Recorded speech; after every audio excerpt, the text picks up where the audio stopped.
Welcome to Bridging the Gap. I'm your host, Bria Baker. On this episode, we're celebrating LGBTQIA Pride Month with some of the brilliant artists behind High School Musical, the series, as well as activist, artist, and leader in the trans community, Toni-Michelle Williams. We're talking about the importance of authentic LGBTQIA representation on and off the screen. I would love to see just more queer and trans leading players and get a glimpse of what their life looks like. It's really empowering to get to be a part and see these characters and these storylines that I didn't get growing up. It truly is deeper than visibility.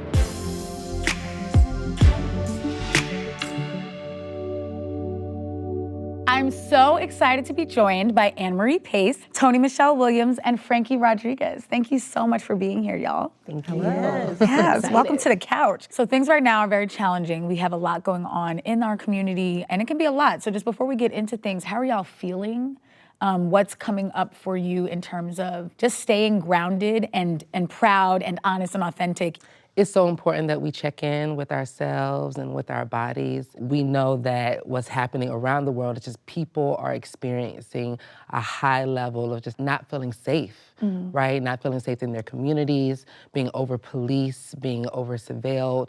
And so it's so important that we get back to where we're spending time with the people who see us and hear us and love us. With a lot of things going on in the news and such, it can be a very heavy thing to take on. And I know sometimes hearing about things can take me back to like how I felt when I was in middle school and not out yet, and you know, just back to those very vulnerable feelings. But it's also a time to really lean on the community. Even like coming to this interview and just knowing that I would be with you all really made me feel safe and comfortable and excited to talk about issues that we need to talk about. What about you? I'm good. Yeah, I think I right now operate from a place of just being aware and trying to just stay on top of as much as I can with what's happening and be informed. But also just for myself, I have to just have a sense of like optimism, just to be like everything will turn out for the best. Yes. And just also trying to be that for just maybe kids that are looking to me for that, just that sense of safety, just to be like, no, like no matter what's happening in the world, you still can be whatever you want to be and do whatever you want to do and just find your true self and what makes you happy. Any chance that I get to see a character that represents me on screen, it's always very comforting, and it does make me feel a little less alone. Growing up gay, anything that I was going through or thinking or feeling, because I didn't have a reference to look at that, sometimes it did make me kind of feel more isolated than everybody else. Now getting to play an openly gay character on a Disney franchise and have people reach out and say, your character gave me the confidence to come out to my family this week. You're kind of just like blown away, like, wow, that is having an impact on somebody. They could be across the world and they're still finding ways to relate to your character. And it's nice to get to be something that I always didn't get to see growing up. I'd love to hear from each of you on what you feel is the value in bringing your authentic self, your own identities to the screen. As an organizer and performance artist, it is so important that I bring all parts of me to the screen. I have the honor to lead an organization in Atlanta called the Solutions Not Punishment Collaborative, aka SNAPCO. Yeah. We are a Black, trans, and queer-led organization really empowering trans and queer people to organize and to support us in shifting the culture in our city. So that is a screen, and that is just as important. Yes, we call it like not even being on the screen, but being in the trenches. Yes, And we need some cameras so that we can see what it's like being in the trenches. Yes, I love it. For me, it has always been bringing a sense of honesty. It's a little easier to just, when you're acting, of course, like you're trying to be as authentic and as honest as possible. And so I think the value for me is to be able to bring as much of myself to a character as possible. When you're playing a character, you try to take on that role, but to make it real and honest, as you said, Yeah. you have to bring that part of you that is a real person. Yeah, and I think that's what also makes it fun too, is that you're sharing bits and pieces of yourself, but also creating a character at the same time. But I think that's what also can give you an edge when you're like auditioning for something. If you're just bringing yourself to the character, it can like make it pop a little bit more, I think.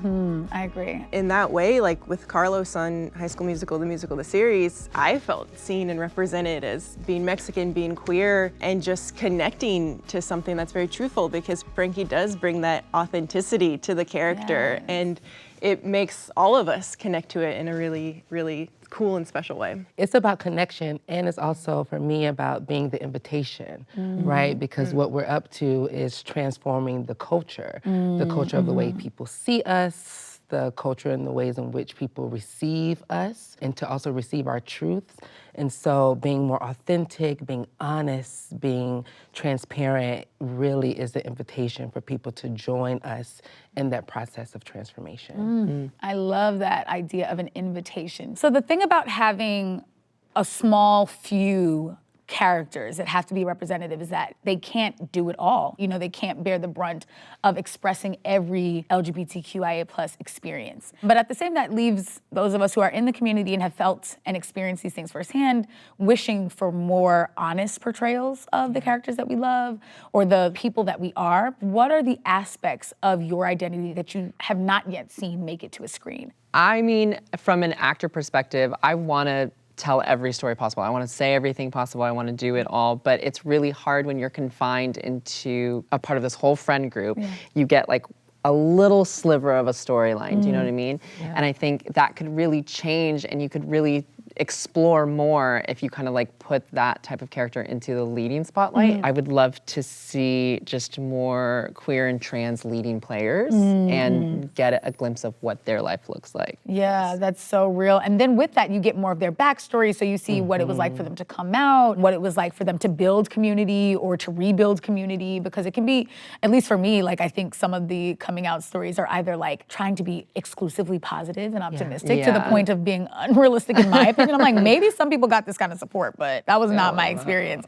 Or then it's like all bad and you never get to see the parts that are joyful of like, the exhale. You don't get the both and. It's like, I can either only be happy or only be angry. And most of the time, that queer character has to like hold down the fort of being always happy. Always happy, or like always the conscious person, or always the one correcting everyone. I want to see more comedy amongst queer and trans folks that's not making mockery of our experiences and of our lives, but like that just is comedy. Yes. The things that we say, the references that we make, the singing out of the box randomly, you know, like, all of the comedy, the joy that's inside of our communities. I often see a struggle and or the queer trans character facilitating the struggle, right? And so I just want to see them exist. I also want to see more transformation happen and more apologies. Like when we talk about representation, there is nothing like seeing someone, especially if you've been harmed in a similar way, like to see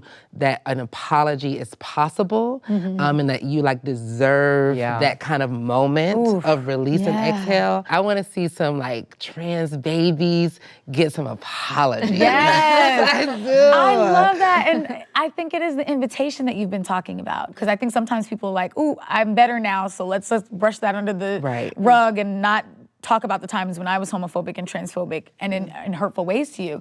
But that idea of like, I'm inviting you to see what is possible when you are just outright and saying, I was wrong. Yeah. And I had it wrong. And I now see differently and I can do differently and model it on screen in a way that invites families into that kind of conversation. And it's so true of what you were saying of, you know, you feel the inauthenticity in characters when they are portrayed inauthentically. And a lot of that goes back to having queer storytellers tell queer stories and queer creatives and not even queer ethnicities, anything else of that experience. If you have a creative team that has lived that life and felt that experience, it will be fully thought out and fully fleshed out. And it's important to do, and it's important also to give those opportunities to many queer creatives, not just one or two, and just spread it out because all of us have something interesting to say.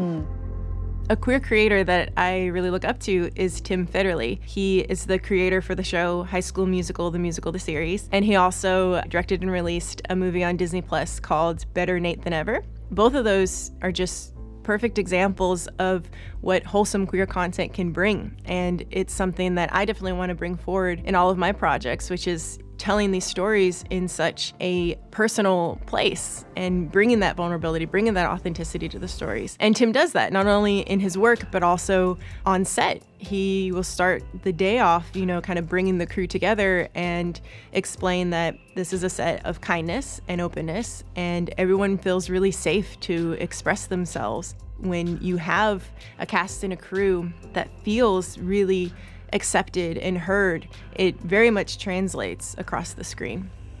Frankie, I love your character Carlos, and I want to hear a bit more about what it was like bringing that to life on High School Musical, the series.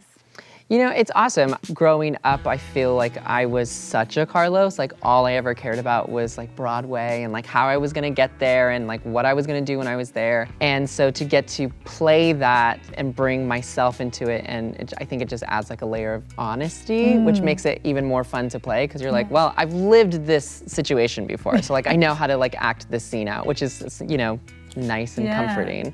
I love that so much. That must be really surreal, actually. It is a little wild. Like sometimes sometimes I'll read things and I'll be like, oh my gosh, this actually happened to me. Or like, I said this exact same thing. It's nice.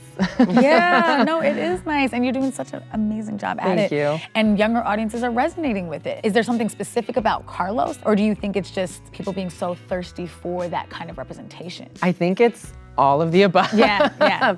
I think obviously this was like, this is our experience and we grew up as like who we are, so we're kind of used to this thing. But I think some people are kind of like, oh yes, that's the story that I've been looking for. Like, I'm interested in this. Or just to have people that are like, oh yeah, that was my experience growing up, and it's nice to see that reflected. Yeah. And so that must be so beautiful to hear from you, Anne-Marie, because you're a director on High School Musical, the series. So what is it like bringing yourself to your side of the storytelling process and then see it resonate so deeply? Yeah, it's incredible, specifically for High School Musical, the series. It's such a safe place to work, and it's really empowering to get to be a part and see these characters and these storylines that I didn't get growing up. And when I directed an episode and I found out that it was a Carlos-specific episode, I don't even know if you know, but how excited I was to get to do it. And it was just so cool to get to see Frankie in so many different aspects. I was emailing him before and like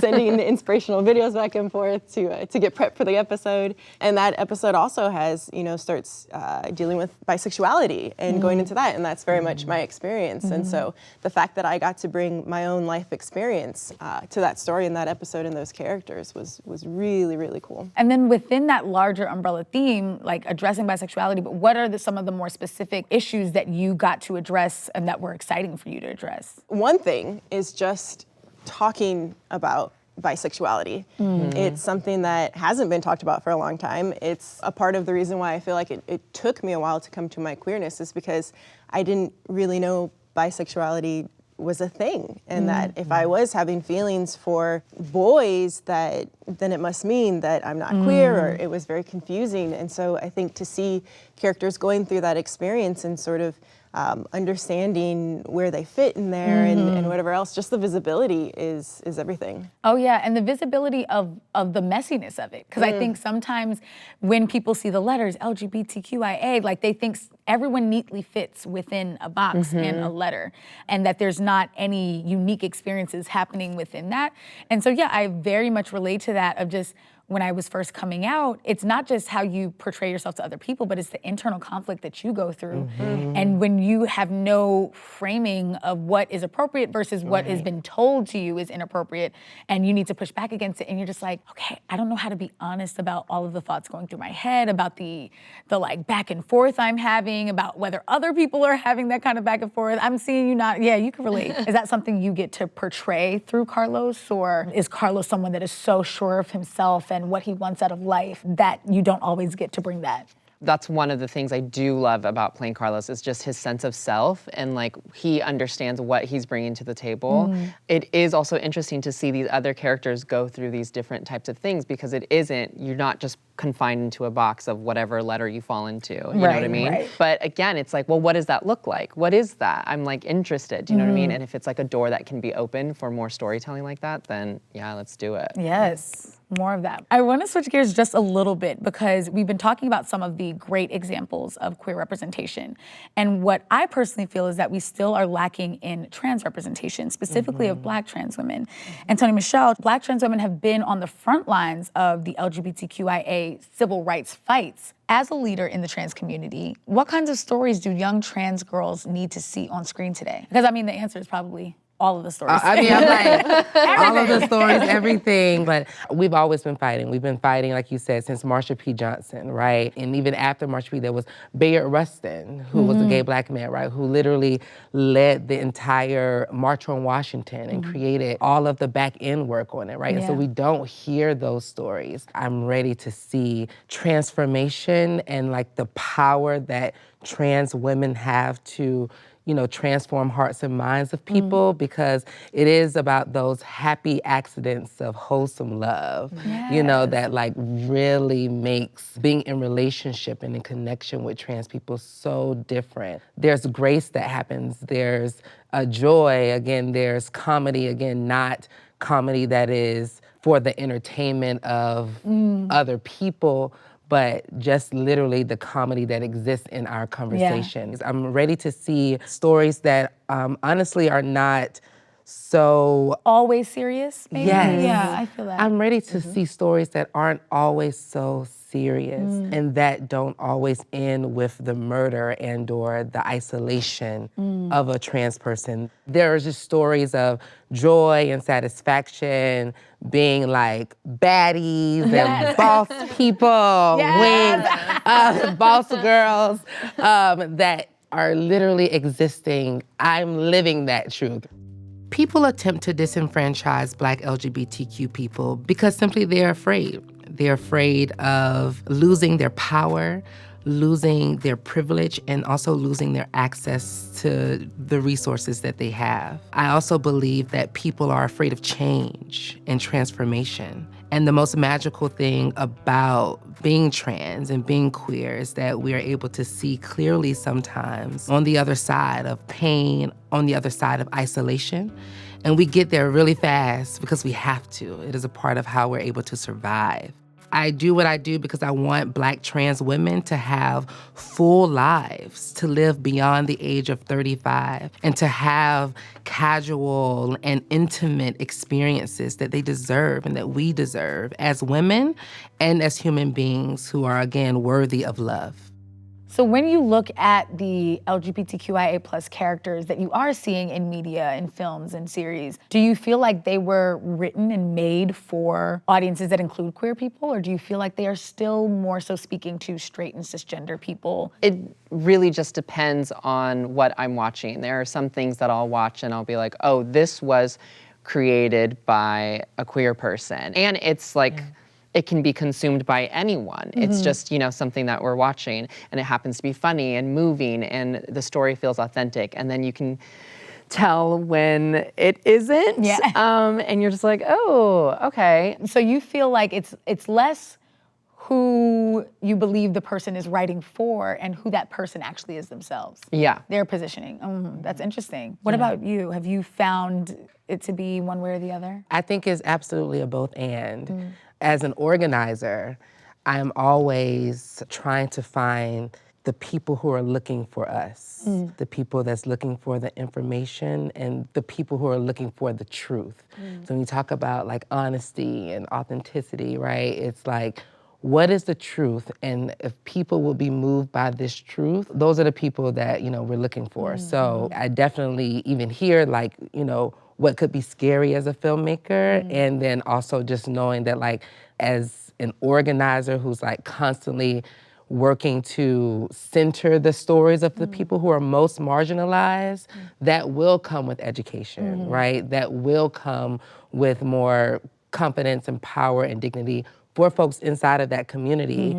And so I enjoy watching things that are just truth-telling because I can choose to opt in if that is for me and or not. And I love watching youth be really, really curious, like in like deciding if this is for them or not. And they have the capacity to do that. Oh, yeah. You see it all the time. So Anne-Marie, I mean, for you as well, you're both seeing content, you're creating content. Do you find that it's still being built for queer audiences or that it's built for straight and cisgender audiences? It all still goes back to who's creating it, who's writing it, who we're putting in the creator seat, who we're putting it in the writer's room. One of the special things about High School Musical, the series, is the creator is a queer man, and he gave me my first opportunity to direct an episode of TV and is reaching out to the next generation of queer directors. And I love that y'all have been able to build that kind of relationship, supporting one another as part of the work that you're doing. And it's like, if I do want there to be more LGBTQIA plus storytellers, I've got to be a part of supporting that next generation. For each of you, what are messages that you hope that next generation of LGBTQIA plus people are receiving through your storytelling, through your work? This is something that I have like told myself many times too, is that you accomplish so much more when you're just authentically yourself than you do trying to portray what you think other people want you to be. And I hope that's something people take away with, you know, anything that I do. Yeah, we are not monolithic. You can be your full self and still exist and be beautiful and be loved. The message that I want to leave with folks is that it truly is deeper than visibility, and that there is so much more than just being present and being there and representing a community, but it is about what you are shifting and shaking at the table, how you are interrupting and intervening, and how you are staying grounded in your own dignity when you're at that table. That is so important and key. Not just letting people pull you out of a crowd and say, hey, but really study and learn, center those who are most marginalized, and share the stories of those who are marginalized. That is what we have to do when we get inside and we are representing our people. Yes, yes. I love that you said deeper than visibility, because arguably, we have the most visibility that we've ever seen for the community right now. And yet still under attack. Yeah, still under attack. So it's deeper than that. I think an important message to send, especially with right now a lot of anti-gay legislation coming up, is that our best weapon as a queer community is just being ourselves fully, because this legislation, everything is trying to make us feel shame for being who we are. And so if the next, LGBTQ plus generation knows that that is a way to fight back. And I do think they already know that, because one of the most inspiring things to see was how many kids walked out of their school in protest. And that, I think, speaks more to the hope of our future than anything else. Yes, oh my gosh, yes. Like, it was just like an immediate pushback, an immediate decision to say, I don't care what you think or what you're saying, we're gonna affirm our right to be here over anything. And to see the amount of allies that joined in and were a part of that, it's been so beautiful. And I think what I love most about what you said is the piece about shame. I'm just like, if young Bria was less ashamed, she would have come out sooner. She would have been a lot bolder and louder in that. And so I think the antidote to shame is pride. And we need that through not just visibility, but also real material change on the ground. And we need better storytelling, more storytelling that allows us all to be seen and heard in it. I love this. We could talk for days though, y'all. This has been incredible. Thank y'all so much for being here and getting so real about the importance of LGBTQIA plus narratives. I appreciate y'all. Thank you so much. Don't miss High School Musical, the musical of the series, now streaming on Disney+, and subscribe to the Disney+ YouTube channel for future conversations. Happy Pride Month, and we'll see you next time.